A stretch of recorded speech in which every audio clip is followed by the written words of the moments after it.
Salut à tous, c'est Nico. Alors, on se retrouve aujourd'hui pour une nouvelle vidéo, hein, ça paraît logique. Comme vous pouvez le voir à l'écran, c'est encore sur Standoff, ce sera cette fois un point stratégique. Alors c'est le Maeva en Ligue, le lundi Maeva en Ligue numéro 2. Donc Standoff, vous en avez bouffé du standoff, hein, mais c'est une map que on aime beaucoup, toute la Novus, et je pense qu'elle est très appréciée par tous les compétiteurs, hein. C'est une map où on arrive facilement à choper des gameplays. Alors là, j'étais allé 20-30 minutes en ligne jouer avec Kers, donc qui est dans la Novus avec moi bien sûr. Donc j'ai un peu joué avec lui, je jouais avec quoi la MSMC avec le B23R en secondaire, je crois. Alors c'est un gameplay qui date un peu, je l'avais déjà sur l'ordi il y a déjà 2 semaines, je crois. Et en fait, j'avais pas pu vous faire d'épisode. Tout simplement parce qu'il y avait une semaine où j'étais chez ma grand-mère, il y avait une autre où j'avais une raison X ou Y pour laquelle je ne pouvais pas faire de vidéo. Alors, je me rappelle pas des raisons, je sais juste que j'en avais des bonnes, ça c'est clair. La semaine après, il y avait ma mère qui sortait de l'hôpital. Bon, je vais pas trop étaler ma vie privée, mais en gros, elle sortait de l'hôpital, donc j'ai passé un peu plus de temps avec elle. En plus, c'était le lundi de Pâques, donc pas trop de temps, pas trop de place à consacrer pour Code et les vidéos YouTube. Donc voilà, c'est le moment que j'ai trouvé pour vous sortir enfin cet épisode 2 le lundi Maëva en Ligue. Voilà. Donc j'espère que vous apprécierez le gameplay. Il faut savoir qu'à la base, moi je joue beaucoup au sniper, donc tout ce qui est tout ce qui est pas forcément MSMC, mais tout ce qui est SMG, AR, etc. Je sais y jouer, mais je suis pas non plus un monstre. J'ai un shoot qui est moyen, on va dire, mais j'essaye de vous choper des trucs qui sont un minimum intéressants, on va dire. Donc on va parler de quoi? Je vais tout de suite introduire en fait ma prochaine vidéo pour que ce soit fait tout de suite, hein. La prochaine vidéo sera bien plus intéressante que celle-là. Je dis pas que celle-là ne va pas être intéressante, ça dépend tout à fait du point de vue, mais je dis intéressante dans le contexte de l'e-sniping. Si vous me suivez pour exclusivement les vidéos e-sniping, la prochaine vidéo va forcément vous intéresser parce que je vais donner mon avis sur la chose, je vais proposer aussi quelques alternatives concernant ce mode, je vais le comparer, une vidéo assez complète donc, qui devrait vous intéresser, en tout cas moi je vais prendre beaucoup de plaisir, tout comme celle-là bien sûr, hein, et comme toutes les autres, sinon j'en ferai pas. Je vais prendre pas mal de plaisir à la faire. Donc elle arrivera mercredi ou jeudi, je sais pas. De toute façon, j'ai pas mal de temps libre en ce moment. Donc voilà. Pour parler des vidéos que je viens de faire, parce que vous avez vu qu'à niveau e-sniping, j'ai pas fait énormément de vidéos. Je crois que la dernière fois que j'avais fait une vidéo e-sniping, c'était même pas un commentaire habituel. C'était le live de la Novus contre la Eden. La Eden, une team qui a un peu changé depuis, je crois. Enfin bref, c'est du passé.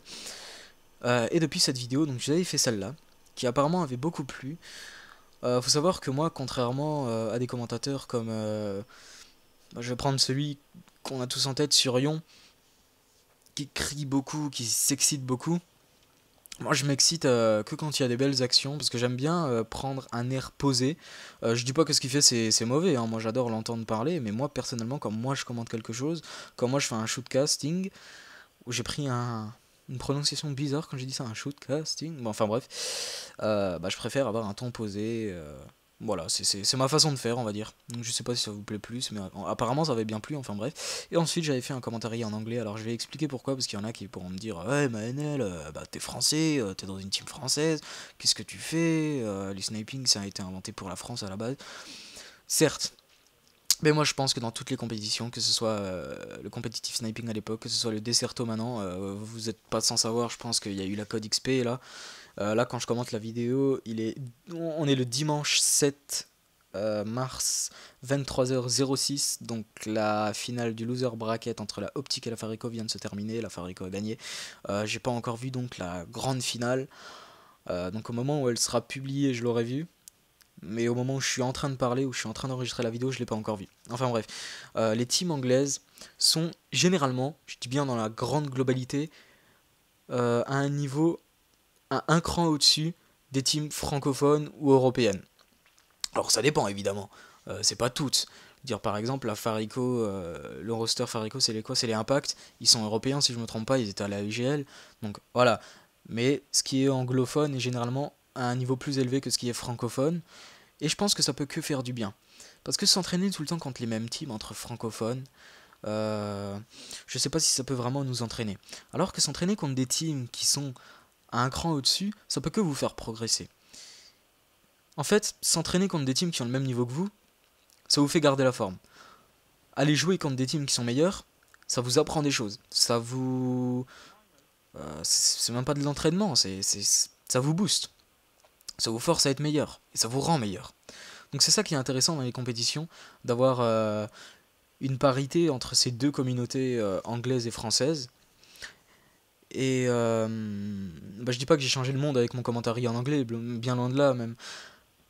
Mais je trouve important de soutenir ces personnes, de les soutenir pas dans le sens ouais allez non, de les soutenir dans le sens de soutenir leur venue dans le concept de l'e-sniping, parce que si on le fait pas, déjà à la base on s'est fait cracher dessus, enfin on s'est fait, je parle des joueurs e-sniping et du projet tout simplement, hein. Ça s'est fait cracher dessus par tout ce qui était DE etc anglais. Maintenant ça commence à se faire à peu près accepter. Je sais que les Anglais ont du mal avec les Français, donc c'est pour ça que j'ai fait ce commentaire qui, bon, il a pas énormément de vues, mais j'espère en tout cas que ça aura changé un peu la vie de certaines personnes, même si ça n'a pas fait beaucoup de vues comme je viens de le dire. Mais je pense que c'est bien, d'avoir cette part égale des communautés. Donc je pense que pour là, j'ai fait à peu près le tour. J'espère que vous avez vu un peu ce que je veux vous dire. Pas forcément que les Anglais vont nous écraser, au contraire, je pense plutôt qu'ils vont nous... J'ai pas d'autre mot que nous servir en fait. Ça va être vraiment une opportunité pour nous, voilà, c'est ça. Donc je vais passer maintenant à mon prochain sujet qui va être assez court, assez concis, assez bref, mais pour le moins assez complet, on va dire. C'est qu'est-ce que devient YouTube. Je pense que la compétitive, là, franchement, s'il n'y aurait pas eu l'e-sniping, je serais peut-être allé en Desserto, étant donné que j'ai un mauvais shoot sur BO2 Alarm, j'aurais peut-être tout simplement stoppé YouTube et tout ce qui est jeux vidéo et tout. Pourquoi? Parce qu'en fait, là, en ce moment, et depuis longtemps d'ailleurs, je suis intéressé par la compétitive, donc, et en ce moment, seulement par la compétitive. Donc pourquoi? Tout simplement parce que sur YouTube, niveau commentary, on a déjà fait pas mal de sujets. Dire moi, l'autre fois, j'ai fait le misanthropisme qui était assez nouveau pour les gens, j'ai vu, ça m'a fait plutôt plaisir. Mais sinon, à part ça, niveau jeux vidéo, je veux dire, à part faire des walkthroughs sur les jeux qui sortent, bon, voilà quoi. Niveau Killfield, on a vu tout ce qui existait. Franchement, il ne reste plus rien à voir, à part, je sais pas moi, un quad feed no scope headshot. Enfin voilà, on a, à part de l'originalité, et encore même l'originalité, ça devient badant quoi. Il nous reste vraiment plus grand chose à voir, plus grand chose à découvrir. C'est pour ça que cette compétition qui est un sniper, les sniping, nous amène pas mal de renouveau. Donc voilà, on arrive à la fin de cette vidéo, c'était un plaisir de la commenter. J'espère que vous n'êtes pas emmerdés, que vous avez bien kiffé. Enfin bref. J'espère vous retrouver pour l'épisode 3 au plus tôt possible. En tout cas, stay tuned. Stay tuned. Non, j'ai oublié une lettre. Stay tuned. Ça le fait mieux comme ça, hein. Enfin bref, le mec qui fait des commentaires en anglais, mais qui sait pas parler anglais. Super. Enfin bref, à plus. N'oubliez pas le petit j'aime qui fait plaisir. Enfin voilà, tous ces petits détails. Et puis kiss kiss bisous. Tchuss.